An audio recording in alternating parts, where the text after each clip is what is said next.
មនុស្សចែកការអីចង់ទេលោកឃើញអ្នកខ្លាចពស់ទេមកចោកាន់ពស់ចាំហែងពស់ហឺខ្ញុំស៊ីហែងលាឈាមរុំពវៀនទាថ្ងៃនេះខ្ញុំមកភ្នំក្រមនៅសៀមរាបតែអីដែលសំខាន់ខ្ញុំឮថាគេមានអីគេពវៀនទាហើយនឹងពស់អាំងណាស់ណាស់ឥឡូវខ្ញុំកំពុងទៅរកពីព្រោះខ្ញុំចូលចិត្ត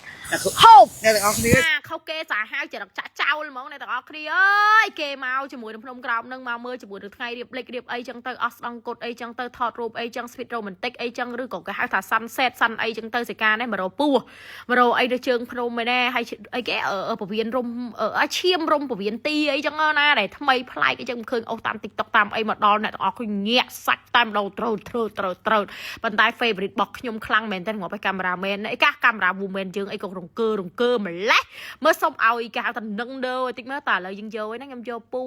យកឈាមយកអីចឹងឲ្យអ៊ំគាត់អាំងឲ្យដាក់បឹមឬក៏ឆ្មាញ់ញ៉ាំឲ្យអ្នកទាំងអស់គ្នាមើលភ្លាមតែម្ដងប៉ុន្តែរបស់គាត់ថ្មីឲ្យស្រស់ណាអ្នកទាំងអស់គ្នាជាតិសាហាវខ្លាំងមែនតើសំខាន់គឺគាត់មានងៀតពោះមានអីចឹងណាទាំងអស់គ្នាណា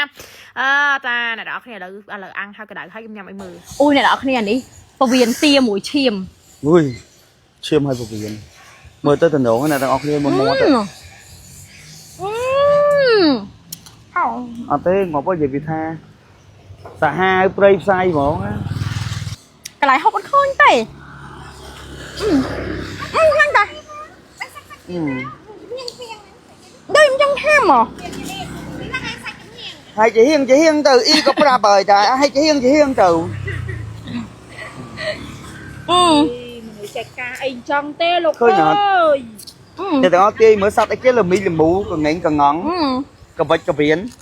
គេញ៉ាំសោះហ្នឹងពស់គេញ៉ាំហ្នឹងតែយើងញើតខ្លះអត់ហ៊ានញ៉ាំខ្លះទៅ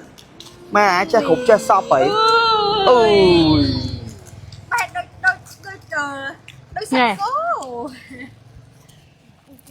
អើយអូជុំហើយបច្រាស់ទៀតងាប់ហ៎មែនហើយចាបច្រាស់ឆ្អឹងទៀតមកដល់មកឆ្អឹងចេញក្រៅចាំ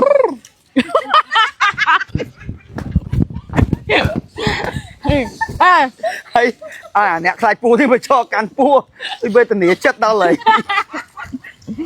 ហើយព្រមមើលគេធ្វើវីដេអូនេះឡើងស្រាវស្ញើបោះមែនទេខ្ញុំចង់ប្រាប់ចេះហែងពស់ហឺខ្ញុំស៊ីហែងយល់ទេហែងកំធ្វើចិត្តពុកវិញសុំខ្ញុំអូក្តៅគ្នាពីរនាក់កាមេរ៉ាមែនមួយបងសាក់មួយហ្នឹងអត់មានចេះញ៉ាំទេហើយមួយទៀតចេះញ៉ាំប៉ុន្តែគាត់ថាអត់បានចូលញ៉ាំជាមួយខ្ញុំទេយីឥឡូវហ្នឹងមកខាងក្រមជើងភ្នំវិញគេមានលក់ខ្ចៅលក់អីណែបងសាក់មកទៀមទាបងអូនអើយបងញ៉ាំខ្ចៅវិញទៅអាពុះអីហ្នឹងដូចអ្នកទាំងអស់គ្នាឃើញវីដេអូមុនហ្នឹងគាត់ក៏ញែងខ្លួនជាមួយនឹងយើងសាហាវខ្លាំងមែនប្រាប់ថាបងម៉ៃសាក់បន្តិចទៅរបស់ឆ្អិននៃតាអត់ទេអ្នកទាំងអស់គ្នាក៏ពិតពួកអស់ហ្នឹងគេញ៉ាំសោះទៅអត់អ្នកទាំងអស់គ្នាណាគាត់ចេះញ៉ាំគាត់ដឹងហើយក៏មកថាសិកាហ្នឹងញ៉ាំអក្រក់អក្រៃម្នាក់ឯងអត់ត្រូវទេតែរឿងហូបទុកចិត្តលើសិកាស្អីក៏សិកាចូលចិត្តដែរហើយបើថារឿងស្បែកសវិញក៏ទុកចិត្តលើសិកាដូចគ្នាដែរសម្រាប់ឆ្នាំ2026ចូលមកដល់ហើយស្បែកអ្នកទាំងអស់គ្នាកំពុងតែខ្មៅស្ដាងឡើងតសៃបែកសម្រាប់ស្នាមចំអាចរួយរកប្រផលអីក៏អត់ត្រូវគេហៅថាឆ្អែតឆ្អន់មួយលាយកាត់លេជូសាក់ព្រើជាមួយនឹងលេវីតាមីនសិកាអ្នកទាំងអស់គ្នាស្ទើរគ្រប់វីតាមីនគ្រូតា booster តែម្ដងដាក់កន្លែងណាចូលកន្លែងនឹងអត់ស្អិតអត់កកទេ SPF 50បូកកាពីម្ដងថ្ងៃក្លិនក្អប់ដូចបិទគេបាញ់ទាំងអប់ចឹងពីព្រោះលេងខ្ញុំជារូបមន្តដើមនៅកូរ៉េឃើញលៀបផោស្ឡងលងឡងសឡងភ្លុឡងផ្លាត់ចង់តែម្ដងបើនិយាយពីល្អញាក់ឲ្យបើតម្លៃវិញមហាសែនធូរថ្លៃផ្ទុះនៅលើទីផ្សារអត់មានជាមួយនឹង BA អ្នកប្រម៉ូទមានតែអ្នកលក់នឹងអ្នកទិញណាប៉ុន្តែផ្ទុះងុំនៅលើទីផ្សារដោយសារតែគុណភាពតែម្ដងអូនិយាយទៅដាក់កន្លែងណាចូលកន្លែងនឹងផ្លុកអត់ជាប់គោរោមទេណាស្បែកមនុស្សប្រុសខ្មៅខ្លាំងកម្រិតណាប្រភេទប្រផេះកម្រិតណាក៏លាបបានដែរហើយបើស្បែកអ្នកទាំងអស់គ្នាខូចខាតដោយសារលាបលេកាត់ណាលាបហើយស្ប៉ាស្បែកជំនួសកោសិកាមួយប្រភេទរបស់ខ្ញុំឃ្លុំចោលរយៈពេលមួយសប្តាហ៍ខូចស្បែកអ្នកទាំងអស់គ្នាសចាប់ដើមថ្លាមានជីវិតចម្បាត្រឡប់មកវិញហ្មងអ្នកចង់បានជាមួយនឹងប្រម៉ូសិនពិសេសអាចធ្វើការឆាតទិញបានឬក៏ទិញតាមគ្រឿងកោបទូទាំងប្រទេសបានណាព្រោះពួកគាត់គឺជា dealer តំណាងរបស់ខ្ញុំឬក៏បើឆ្ងល់ពីសាច់លេអីឆាតមកសួរព័ត៌មានលម្អិតបន្ថែមបានអូខេអរគុណអ្នកទាំងអស់គ្នា